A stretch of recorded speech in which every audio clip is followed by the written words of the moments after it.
guys, this is Charlie, and today we're reading a Disney princess book, Tangled, Rapunzel's story.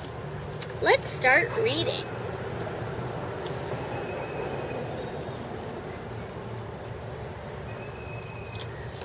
Once upon a time, there was a magical kingdom ruled by a good king and a kind king. A good queen and a kind king.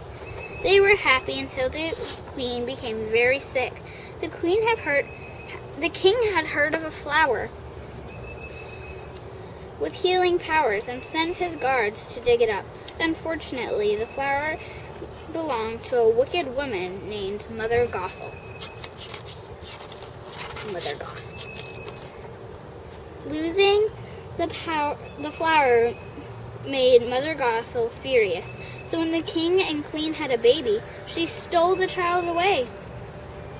Mother Gothel hid the girl Rapunzel in a secret tower for almost 18 years. It turned out that Rapunzel's hair, which was magnificently long, had the same healing powers as the flower. Mother Gothel used it to keep herself young and never told the girl she wasn't really her mother. The king and queen never forgot their lost princess. Each year on her birthday, they sent lanterns floating through the night sky. Rapunzel didn't know that the floating lights she saw from her window were lanterns, but her dearest wish was to see the lights up close. Not just from my window, she said. But Mother Gothel wouldn't let her go. She needed Rapunzel's magic in order to stay young. Instead, she told Rapunzel that the outside world was a scary place too. Dangerous for her. "Trust me, pet," she said. "Mother knows best." One day, Mother Gothel went away. Before long, someone climbed the tower. He slipped through the window and bang! Rapunzel knocked him out with a frying pan. The man, Flynn Rider, was a thief on the run from the palace guards. Rapunzel searched his bag. Inside was a stolen crown. She tried it on. Rapunzel knew that this was her only chance to see the floating lights. Flynn could be her guide outside the tower. When Flynn woke up, she offered him a deal. "Deal?" Flynn asked. He was still dazed from the frying pan. Flynn shook his head. No can do. He did not want to go to the city. He was trying to hide from Stabbington and brothers and two thieves he had been in business with. The palace guards were also chasing Flynn.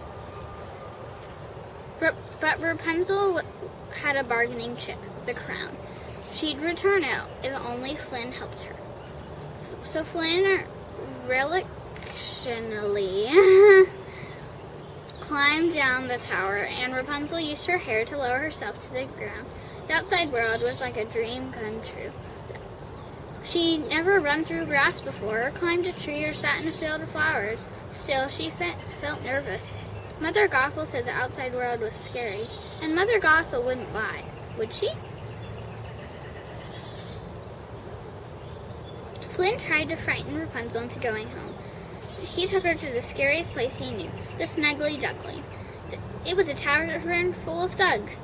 The thugs glared at Rapunzel, but she sang about her dream of seeing the lanterns. They all became friends. The men even showed Rapunzel and Flynn a secret passage out of the tavern, just in time, too. The palace guards had tracked down Flynn and his stolen crown. As they were escaping, Flynn hurt his hand on a sharp rock. That night, Rapunzel wrapped her hair around it, and his hand was healed. Flynn was amazed, so Rapunzel explained about her magical hair. But once it's cut, it loses its power. They all sat close by the campfire. Flynn was starting to fall for Rapunzel, and Rapunzel liked Flynn a lot too. But could she trust him? Meanwhile, Mother Gothel had discovered that Rapunzel has gone. She began to search for her. The next morning was Rapunzel's birthday. Flynn led her to town, which was just as wonderful as the woods. She and Flynn danced and ate cake. Then they took a boat to watch the lanterns. "For the best day of your life, I figure you should have a decent seat," Flynn said. Twilight came and the glowing lanterns filled the sky. Rapunzel was so excited to see the lights that she almost tipped the boat over. "I have something for you," she told Flynn. She handed him the crown. She finally trusted him. Flynn knew what he had to do. Flynn went ashore and tried to give the crown to the Stabbington brothers, but the thieves knocked him out. Then they found Rapunzel and convinced her that Flynn had given her up. A fair trade, they said.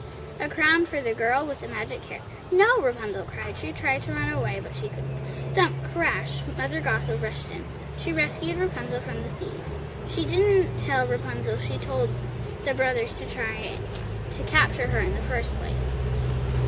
Mother Gothel and Rapunzel returned to the tower, but Rapunzel couldn't stop thinking of everything she'd seen. Suddenly, all the pieces fell into place. I'm the lost princess, she realized. Mother Gothel froze. It was you, Rapunzel said bitterly.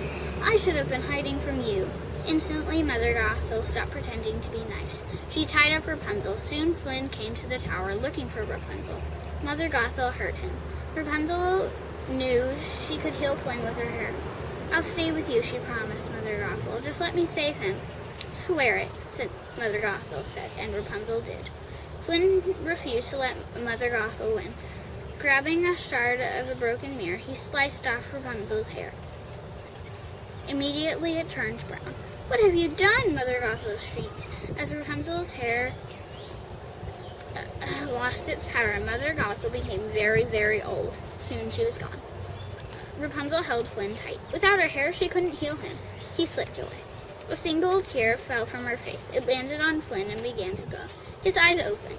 The magic in her tear had saved him. Overjoyed, Rapunzel and Flynn soon went to the palace. Rapunzel was welcomed by the king and queen, her real mother and father. They couldn't have been happier to have their daughter back. She wasn't the baby they'd lost anymore, but she was a lovely princess. And although Rapunzel's hair was no longer magical, she was still the most enchanting girl Flynn ever met. Hey guys, that's it. Hope you enjoyed it. Like, subscribe, and click the bell. Keep reading and keep dreaming. I'll see you guys next video. Bye!